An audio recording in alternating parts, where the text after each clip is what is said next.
Olá, boa noite. Você vai ver no Brasil TV. Depois de 6 anos, a polícia aponta 3 agentes públicos como responsáveis pelo planejamento do assassinato da vereadora Marielle Franco. Um deles é o chefe da Polícia Civil na época do crime. Cresce a violência contra idosos no Brasil. O número de agressões subiu nos primeiros meses deste ano. As consequências do temporal no Espírito Santo e no Rio de Janeiro. Houve mortes, desaparecimentos e destruição. E você também vai ver. Começa a campanha de vacinação contra a gripe em todo o Brasil. Um relatório do governo federal aponta distorções entre salários de homens e mulheres nas empresas privadas. E ainda, com a proximidade da Páscoa, aumenta o movimento nas lojas que vendem chocolate. Em Sergipe, os comerciantes esperam o melhor ano de vendas desde 2019. Segunda-feira, 25 de março, agora no Brasil TV.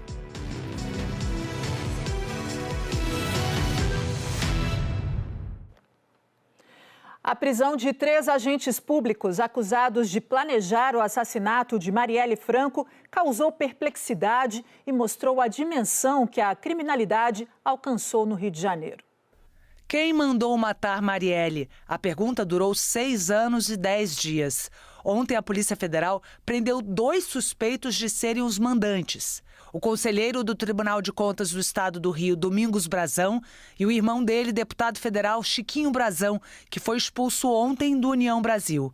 Segundo a Polícia Federal, foi o interesse por terrenos na zona oeste do Rio o pano de fundo do assassinato da vereadora Marielle Franco. E que discordâncias políticas entre a família Brazão e políticos do PSOL motivaram o crime. Chiquinho Brazão tinha apresentado um projeto de lei complementar na Câmara de Vereadores do Rio que pretendia tornar legais imóveis irregulares.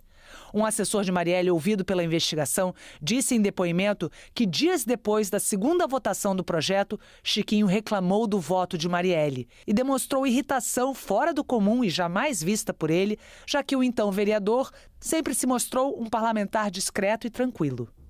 Também foi preso ontem o delegado Rivaldo Barbosa, ex-chefe da Polícia Civil do Rio, que, segundo as investigações, ajudou a planejar meticulosamente o crime. No dia seguinte ao assassinato, Rivaldo se encontrou com as famílias das vítimas e prometeu a apuração rigorosa. Eu posso dizer para você e para toda a população do Brasil, nós vamos dar uma resposta a esse crime. A prisão de Rivaldo deixou as famílias de Marielle Franco e Anderson Gomes perplexas. Ele foi a primeira autoridade que recebeu a família no dia seguinte, dizendo que seria uma prioridade da Polícia Civil a elucidação desse caso. E hoje saber que um homem do qual nos abraçou, prestou solidariedade e sorriu, de hoje tem envolvimento nesse mando. É um tapa, é pisotear ainda mais, né? Você saber que está envolvido e olhar no nosso olho e fazer promessas, e é tão profundo e é tão doloroso, então, quem sabe, vamos ver como as coisas ainda vão se desdobrar, faltam ainda respostas. O relatório da Polícia Federal sobre o caso Marielle aponta vários momentos em que Rivaldo tentou obstruir a investigação. O documento fala em sabotagem do trabalho apuratório e negligência na busca por imagens de câmeras de segurança para rastrear o carro usado pelos assassinos. Ele nega peremptoriamente a participação, qualquer espécie de participação. Pelo contrário, ficou surpreso exatamente por conta do fato de que as investigações produzidas por ele, por sua equipe, conduziram à prisão do atirador, do Rony Lessa, do delator. Com as 3 prisões de ontem, agora são 7 os suspeitos na cadeia por envolvimento nas mortes de Marielle e Anderson. 3 já são réus e aguardam julgamento. O ex-PM Rony Lessa é acusado de atirar nas vítimas. Elcio de Queiroz, também ex-PM, confessou que dirigiu o carro usado durante a execução. E o ex-sargento do Corpo de Bombeiros, Maxwell Simões Correia, conhecido como Suel, acusado de monitorar os passos de Marielle e de ajudar a descartar as armas do crime. O outro preso é Edilson Barbosa dos Santos, o Orelha, dono do ferro velho que teria desmanchado o veículo. Ao longo desses 6 anos e 10 dias, a investigação teve idas e vindas até o desfecho de ontem. As prisões aconteceram depois da homologação pelo STF da delação premiada do executor do crime, Rony Lessa, que aconteceu na terça-feira passada. No extenso relatório da Polícia Federal, a atuação de Rivaldo Barbosa, ex-chefe da Polícia do Rio, é contestada em outros casos. O miliciano Orlando Curicica, que está na Penitenciária Federal de Mossoró, no Rio Grande do Norte, narrou em depoimento que teve que pagar R$20 mil a Rivaldo para que a mulher dele se livrasse de um inquérito por porte de arma. E disse que existia um sistema de pagamento mensal realizado pelas milícias para as delegacias do Rio. A de homicídios, segundo o Curicica, recebia entre R$60 e R$80 mil todo mês. Segundo o relatório, Marcele Guimarães Vieira Souza, filha de Marcos Falcon, assassinado em 2016, também revelou que todo mundo com quem ela conversava, principalmente policiais, desestimulavam que ela procurasse a DH porque a delegacia estaria comprada. Falcon era presidente da Portela, candidato a vereador e ex-PM, expulso por suspeita de envolvimento com a milícia. Marcelo Freixo, presidente da Embratur e muito amigo de Marielle, diz que o combate às milícias é urgente. Mas a milícia, ela não nasce no cárcere, a milícia nasce na política. A milícia é quando a política se utiliza da polícia para dominar territórios, para ganhar dinheiro e para se beneficiar eleitoralmente. A defesa de Domingos Brazão disse que o cliente é inocente e não conhecia Marielle Franco. O advogado de Chiquinho Brazão não comentou a prisão do deputado. A Secretaria Estadual de Polícia Civil disse que acompanhou a operação e que a Corregedoria Geral abriu inquérito imediatamente para apurar a conduta de Rivaldo Barbosa e outros servidores. A cobertura completa e todas as atualizações sobre esse caso você vai ver logo mais no Jornal Nacional. Um homem apontado como chefe de uma milícia na zona oeste do Rio morreu em confronto com a polícia. Fabrício da Guia Mendes da Silva reagiu à tentativa de prisão e foi baleado. Um policial ficou ferido por estilhaços. Com o miliciano, a polícia apreendeu um fuzil, uma pistola, coletes à prova de balas, celulares, farda militar e um carro roubado. Segundo as investigações, ele era um dos homens de confiança de Luiz Antônio Braga, o Zinho, preso no fim do ano passado. O número de agressões contra idosos cresceu no Brasil nos primeiros meses deste ano. A repórter Flávia Ayer tem os detalhes. Segundo a Ouvidoria Nacional de Direitos Humanos, só em janeiro e fevereiro, o Disque 100 recebeu mais de 28 mil denúncias de agressões contra idosos no país. O número é 30% maior em relação ao mesmo período do ano passado. São Paulo, Rio de Janeiro e Minas Gerais concentram a maior parte das denúncias. Com a morte da esposa no ano passado, este senhor de 69 anos conheceu a solidão, sem ajuda ao menos para fazer o básico. Eu estava sofrendo, sozinho, não aguentava, não podia fazer o milho, fazia, mas era muito difícil. Não podia sair, que lá é morro.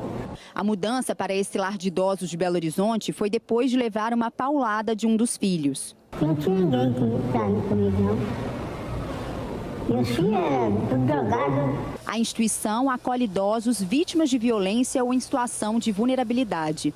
Atualmente, 60 pessoas vivem no lar. Tem a situação de vulnerabilidade, onde há um possível rompimento de vínculo familiar, uma fragilidade desse vínculo.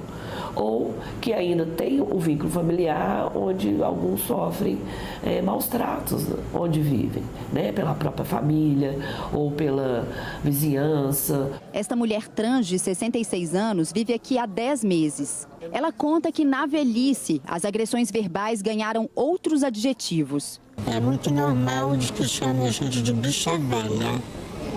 Isso é muito comum, até pessoas que fazem faculdade de saúde se expressar dessa forma. Um dos diretores da Ordem dos Advogados do Brasil em Minas Gerais explica que existem vários tipos de violências contra o idoso. As agressões elas são inúmeras, não somente físicas, mas também psíquicas, né? Como, por exemplo, xingamento, impedir o idoso de receber ou de visitar amigos, familiares, lançar a mão, apropriar-se, sem que a pessoa idosa saiba, dos seus recursos financeiros. E saber identificar o tipo de agressão ajuda no encaminhamento da denúncia. Se a agressão está clara para o cidadão, para aquele vizinho, para aquele parente que tomou conhecimento, ele faz a denúncia diretamente até a Polícia Militar. Agora, na dúvida, na suspeita, entre em contato com Disque 100, para que as autoridades policiais entrem em contato com o idoso, com a família, quando se fizer necessário, e investigue aquela situação. Um temporal deixou mortos, desaparecidos e desabrigados no fim de semana no Espírito Santo. O repórter Aurélio Freitas traz os detalhes. A situação é de uma verdadeira tragédia aqui no sul do estado. Mimoso do Sul, a cidade que nós estamos, é a cidade mais atingida pelas chuvas do último final de semana. 17 pessoas morreram. A gente está aqui na parte central da cidade, no bairro que dá acesso ao resto da cidade. E a cena é essa, de total e completa destruição. Carros foram arrastados pela enxurrada. O nível da água do rio Muqui, ele subiu cerca de 7 metros. Apiacá, também cidade aqui do sul do Espírito Santo, registrou 2 mortes. Roupas, eletrodomésticos, móveis e até carros, como eu disse, foram arrastados. Exército e Marinha estão na cidade reforçando os atendimentos às vítimas. Aqui no estado, segundo a Defesa Civil, são 7.287 desalojados e 411 desabrigados. Nessa tragédia toda, a gente vê muitas cenas tristes e desesperadoras. Uma delas mostra alimentos amontoados em meio à sujeira e à lama pelas ruas. Algumas pessoas, inclusive, foram recolher esses alimentos. Um gesto de desespero de famílias que perderam absolutamente tudo por aqui. Eu perdi quase tudo dentro de casa e eu vim aqui na rua, né? Aí eles estavam tirando os móveis da loja, aí o que deu para aproveitar eles me deram. Aqui nessa casa, próximo ao rio, a gente consegue ter noção da destruição. Aqui moram a mãe e 3 crianças pequenas. Por sorte, elas não estavam no momento do temporal. E aqui, olha só, tudo foi perdido. Móveis, eletrodomésticos, roupas. E aqui dentro da casa, uma cena também que chama muito a atenção. Olha só onde a geladeira foi parar. No teto, praticamente. E lá na cozinha, a caixa d'água caiu da parte de cima. Mimoso do Sul concentra o maior número de mortos por causa da chuva. Entre as vítimas estão 5 pessoas com deficiência que moravam nesta casa de acolhimento. Os outros moradores foram resgatados de helicóptero.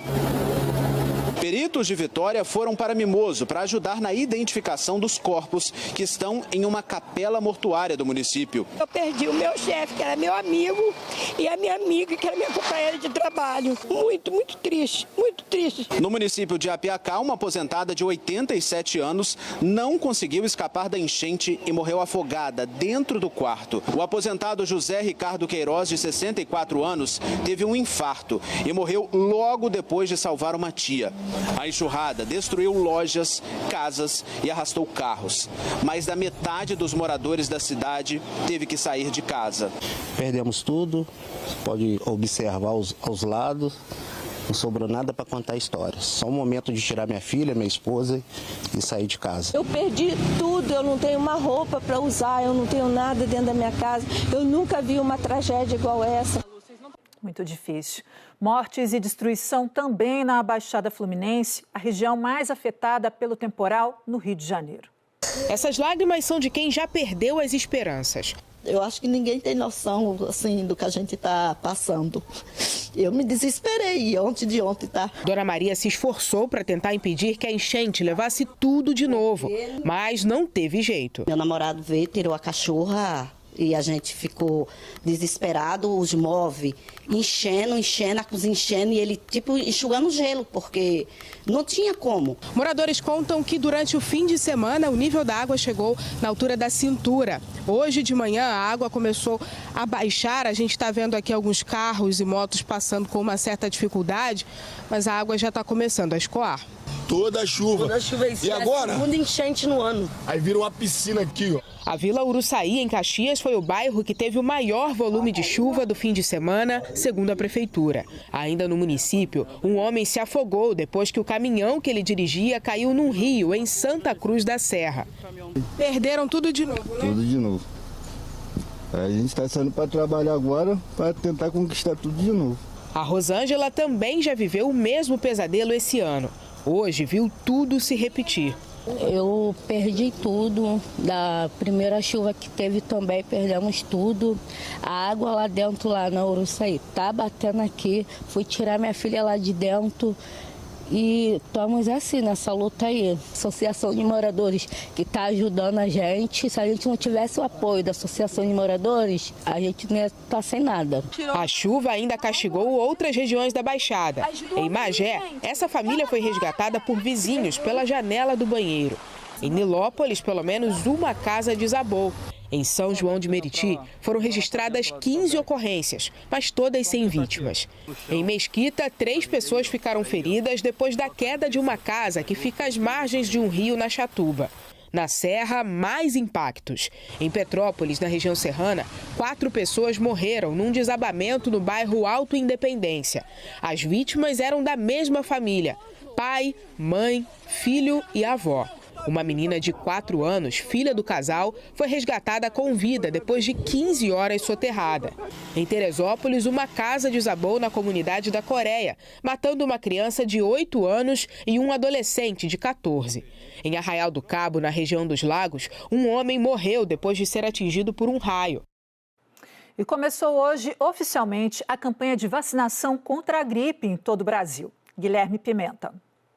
A expectativa é que 75 milhões de pessoas sejam vacinadas em todo o país. E esse ano tem essa novidade aí, né? Que geralmente o calendário de vacinação começa nos meses de abril e maio, vacinação contra a gripe. Esse ano ela foi antecipada justamente porque as autoridades em saúde, elas têm percebido que os vírus têm circulado cada vez mais cedo. E a vacinação contra a influenza vai acontecer no primeiro semestre nos estados do Nordeste, Centro-Oeste, Sudeste e Sul. Já no norte do país, a vacinação vai acontecer no segundo semestre, mas em função mesmo do clima na região que pede, né, esse calendário de vacinação. E a partir de agora, também já podem receber as doses as crianças de 6 meses a 5 anos.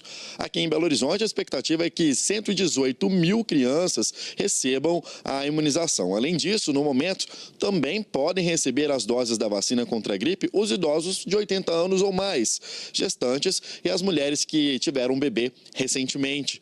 A estratégia foi definida para otimizar o tempo em um cenário de epidemia de dengue e em outras arboviroses também. Agora, é importante destacar, gente, que não há impedimento para receber no mesmo dia a vacina da gripe junto com outras vacinas. Então, a gente reforça, né, só já que a gente está falando da importância dessa vacinação, vale lembrar que a gente tem disponível a vacinação contra a dengue e o público-alvo são também as crianças, mas um pouco mais velhas nesse caso, de 10 a 14 anos. Aqui em Minas Gerais, o estado já se aproxima de 300 mil casos confirmados da doença e esse número é mais do que o dobro do que foi registrado no ano passado. E a repórter Cíntia Rocha traz as informações sobre a vacinação contra a gripe em Cuiabá. A campanha de vacinação contra a gripe começou hoje aqui na capital de Mato Grosso. Todas as unidades de saúde estão aplicando imunizante em pessoas que fazem parte dos grupos prioritários. Crianças de 6 meses a menores de 6 anos, pessoas de 60 anos ou mais, gestantes, mulheres em período de pós-parto, trabalhadores da saúde, pessoas com deficiência permanente, pessoas com comorbidades, professores e integrantes das Forças Armadas. Para facilitar o acesso às unidades de saúde, elas vão ficar abertas na hora do almoço e tem unidades que funcionam em horário estendido, até às 8 da noite. Cíntia Rocha, para o Brasil TV. A gente vai para o intervalo rapidinho e na volta você vai ver a procura por ovos de chocolate às vésperas da Páscoa.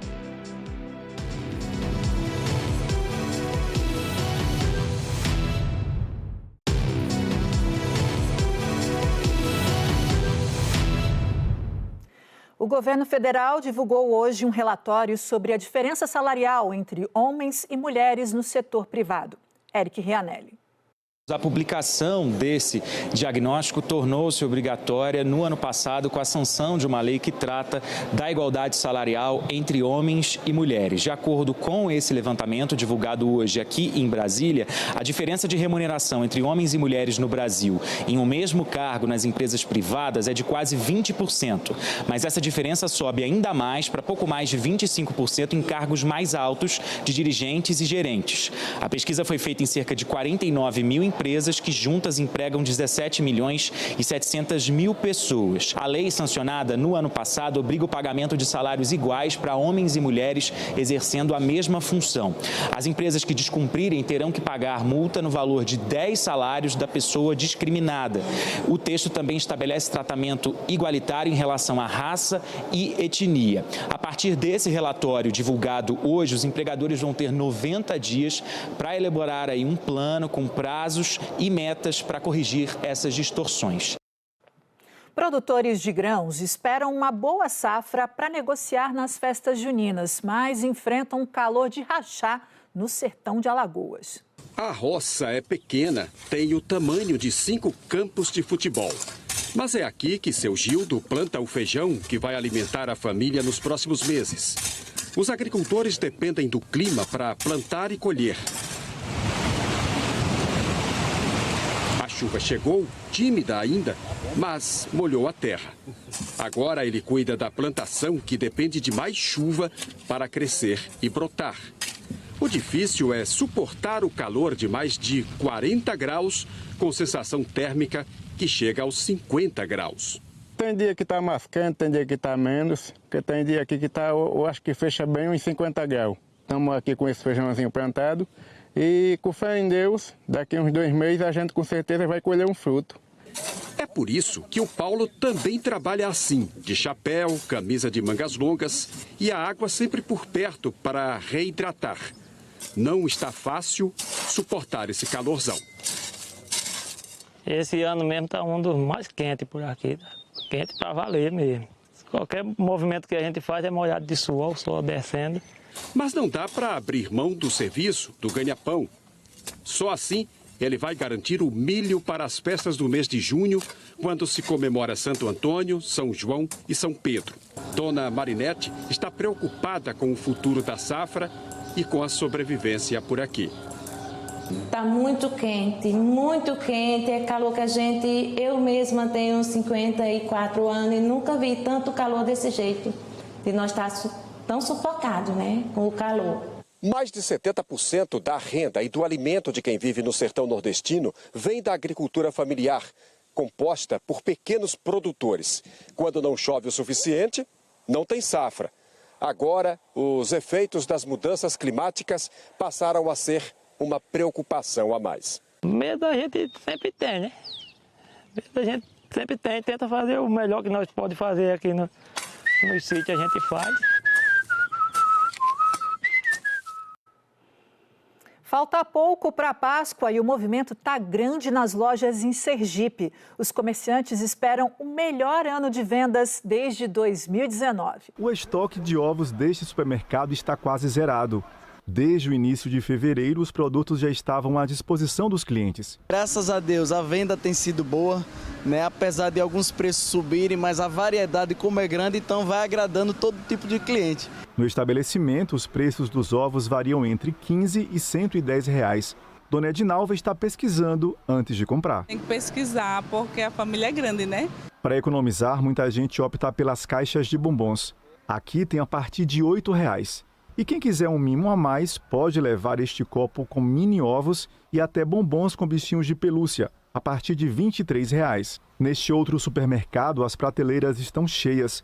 Os preços dos ovos de Páscoa ficam entre R$ 15 e R$ 124 reais. Que não pode faltar no ovo de Páscoa? Brinquedo. Um mercado que movimenta a economia sergipana. A Fecomércio espera um incremento de 20 milhões com as vendas. Nós estamos com o melhor ano desde 2019, ou seja, desde o período pré-pandemia, que a gente vê que haverá uma movimentação significativa na movimentação de produtos de Páscoa aqui em Sergipe, né? Temos uma estimativa de cerca de 20 milhões e meio de reais comercializados somente de produtos direcionados para a Páscoa, ou seja, ovos de Páscoa, chocolates, alguns determinados tipos de alimento, vinhos, que são as bebidas mais consumidas no período. Então a gente sabe que esse período da Páscoa realmente vai ser um período muito bom nos últimos 5 anos. E se os produtos não conquistam pelo visual, vale instigar o paladar do consumidor. Sim, porque a gente degusta, quer queira, quer não, com esse calor, né? A nossa pressão baixa um pouquinho, aí já experimenta, já se anima e já conhece os produtos, né? Que delícia! O Brasil TV fica por aqui. Outras notícias logo mais no Jornal Nacional, às 8h30 da noite, hora de Brasília. Uma ótima noite e até amanhã.